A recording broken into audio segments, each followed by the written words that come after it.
হ্যাঁ জয়যুক্ত হয়েছে, হ্যাঁ জয়যুক্ত হয়েছে, হ্যাঁ জয়যুক্ত হয়েছে। মাননীয় স্পিকার, এই বিলটা হলো একটি গণহত্যাকারী সন্ত্রাসী সংগঠনের নিষিদ্ধকরণ সংক্রান্ত একটা অ্যামেন্ডমেন্ট। আগের যে আইন ছিল সন্ত্রাস বিরোধী আইন, সেটা অ্যামেন্ডমেন্টের জন্য মাননীয় বিরোধী দলীয় নেতা নিশ্চয়ই স্মরণে থাকার কথা, ওনারা এবং এনসিপির বন্ধুরা সবাই মিলে এটা আন্দোলন করেছিলেন। সেই আন্দোলনের প্রেক্ষিতে এটা মোটামুটি বাংলাদেশে একটা জনমত সৃষ্টি হয়েছিল। সেই প্রেক্ষিতে তাদের কার্যক্রম নিষিদ্ধ করা হয়েছে সন্ত্রাস বিরোধী আইনে, এবং অ্যাকর্ডিংলি সেটা নির্বাচন কমিশনে তাদের রেজিস্ট্রেশনটাও সাসপেন্ডেড হয়ে আছে।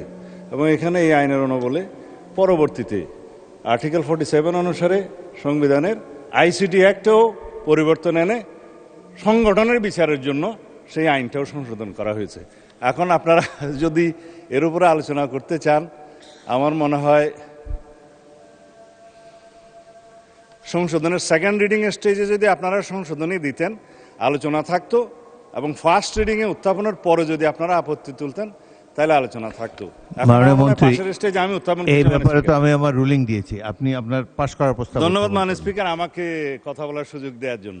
আমি জাতিকে পরিষ্কার করার জন্য এই কথাগুলো বলব। জাতি পরিষ্কার আছে, আমরাই মেনে ময়লা নিয়েছেন। করি। ধন্যবাদ মাননীয় স্পিকার, মাননীয় বিরোধী দলের নেতা মেনে নিয়েছেন। আমি সালাউদ্দিন আহমেদ, মন্ত্রী স্বরাষ্ট্র মন্ত্রণালয়, প্রস্তাব করছি যে সন্ত্রাস বিরোধী আইন 2009-এর অধিকতর সংশোধন কল্পে আনিত বিলটি সন্ত্রাস বিরোধী সংশোধন বিল 2026 মহান জাতীয় সংসদে উত্থাপিত আকারে পাশ করা হোক। সংসদের সামনে প্রশ্ন হচ্ছে, সংসদে উত্থাপিত আকারে সন্ত্রাস বিরোধী সংশোধন বিল 2026 পাশ করা হোক।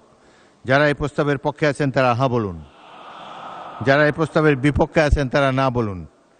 আমার মনে হয় হ্যাঁ জয়যুক্ত হয়েছে, হ্যাঁ জয়যুক্ত হয়েছে, হ্যাঁ জয়যুক্ত হয়েছে। অতএব সংসদে উত্থাপিত আকারে বিল 2026 সর্বসম্মতিক্রমে পাশ হলো।